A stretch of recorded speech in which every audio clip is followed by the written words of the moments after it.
This is chapter number 24 of Matthew's New Testament.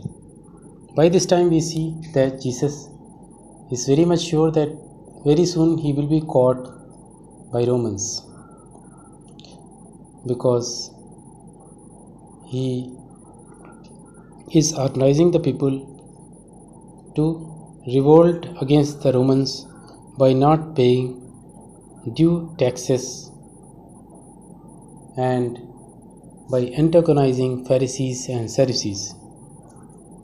And in this chapter we see that Jesus is very much frustrated. He is sure that bad things are going to come for him, and therefore he is bemoaning. He ends up this chapter with an example of an Lord and the servant. Lord signify Jehovah, and servants or the people on this earth, or the Jewish people in general. So he is telling those who are not faithful, Lord will cut such people into pieces, and afterward they will be assigned the place in hell with hypocrites. So let us ad verbatim see what is there in this chapter. In the first part, Jesus describes the destruction of the temple and signs of the end of the time. Jesus left the temple and was walking away with his disciples, came up to him and to call his attention to its building. Do you see all these things? He asked. Truly I tell you, not one stone here will be left on another. Every one will be thrown down. Now, as we see, there is a parable that a widow wants to see all women as widow. Similarly, Jesus Christ is melancholy. He is very much sure of the punishment which he is going to meet, and therefore he wants all good edifices, good things destroy around him. That's why he is telling, I tell you, not one stone here will be left on another, every one will be thrown down, destroyed. As Jesus was sitting on the Mount of Olives, the disciples came to him privately. Tell us, when will this happen, and what will be the sign of your coming and of the end of the age? Watch out that no one deceives you, for many will come in my name claiming I am the Messiah, and will deceive many. You will hear of wars and rumors of war, but see to it that you are not alarmed. Such things must happen, but the end is still to come. Nation will rise against nation, kingdom against kingdom. There will be famines, earthquakes. All these are the beginning of birth pains. Actual birth is to follow. Then you will be handed over to be persecuted and killed, and you will be hated by all nations because of me. And that time many will turn away from the faith and will betray and hate each other. And many false prophets will appear and deceive many people. Because of the increase of wickedness, the love of most will grow cold, but the one who stands firm to the end will be saved. And this gospel of the kingdom will be preached in the whole world as a testimony to all nations, and then the end will come. He is in a way goading his disciples to spread his message in the entire universe.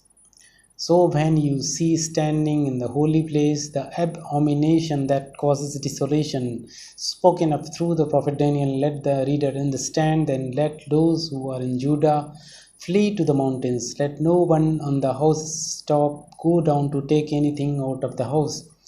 Let no one in the field go back to get their cloak. How dreadful it will be in those days for pregnant women and nursing mothers. Pray that your plight will not take place in winter or on the Sabbath. Sabbath is starting at the evening of Saturday and ends on the evening of Sunday. For then there will be great distress, unequaled from the beginning of the world until now, and never to be equaled again. If those days had not been cut short, no one would survive. but for the sake of the elect, those days will be shortened, and that time if anyone says to you, look, here is the Messiah, or there he is, do not believe it, for false messiahs and false prophets will appear and perform great signs and wonders to deceive, if possible, even the elect. See, I have told you ahead of time.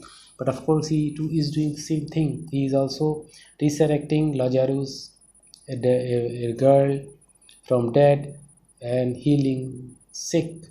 So if anyone tells you, there he is out in the wilderness, do not go out, or here he is in the inner rooms, do not believe it. For as lightning that comes from the east is visible when in the west, so will the coming of the Son of Man. Wherever there is carcass, there will be vultures.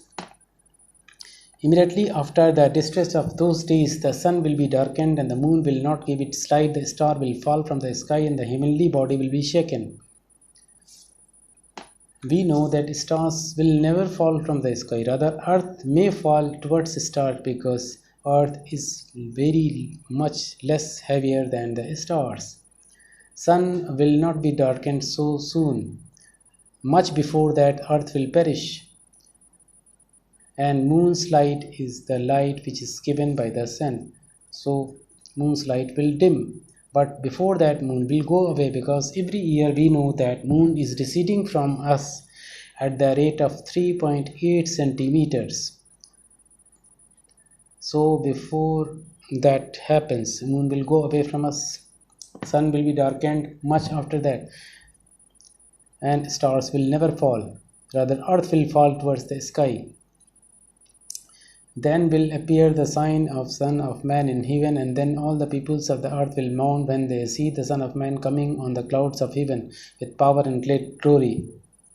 And he will send his angels with a loud trumpet call, and they will gather his elect from the four winds and from one end of the heavens to the other. Now learn this lesson from the fig tree. As soon as its twigs gets tender and its leaves come out, you know that summer is near.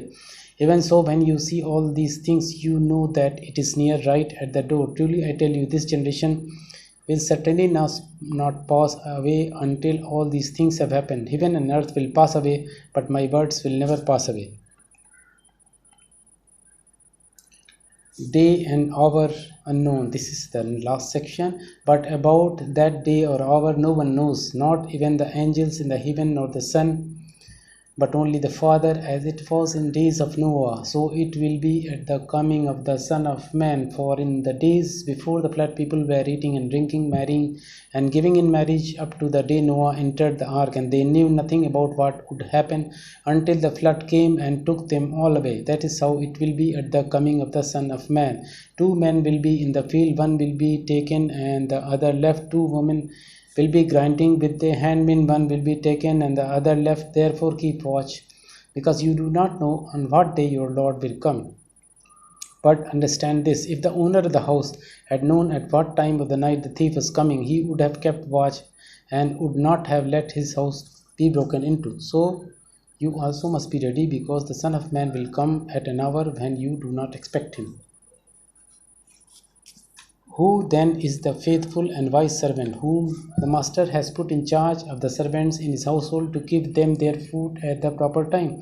It will be good for that servant whose master finds him doing so when he returns. Truly I tell you, he will put him in charge of his all possessions. But suppose that servant is wicked and says to himself, my master is staying away a long time, and he then begins to beat his fellow servants and to eat and drink with drunkards. The master of that servant will come on a day when he does not expect him, and at an hour he is not aware of. He will cut him into pieces and assign him a place with hypocrites in the thereafter world, where there will be weeping and gnashing of teeth. So here the master is equivalent to the Lord, the Jehovah, and the servants or the people of the earth. Those who ignore him, those who involve in eating and drinking and ignore the presence, the coming of God, they will be brutally punished. They will be slaughtered. And after death, even after that, they will not be spared and put along with the hypocrites who will burn in the hellfire.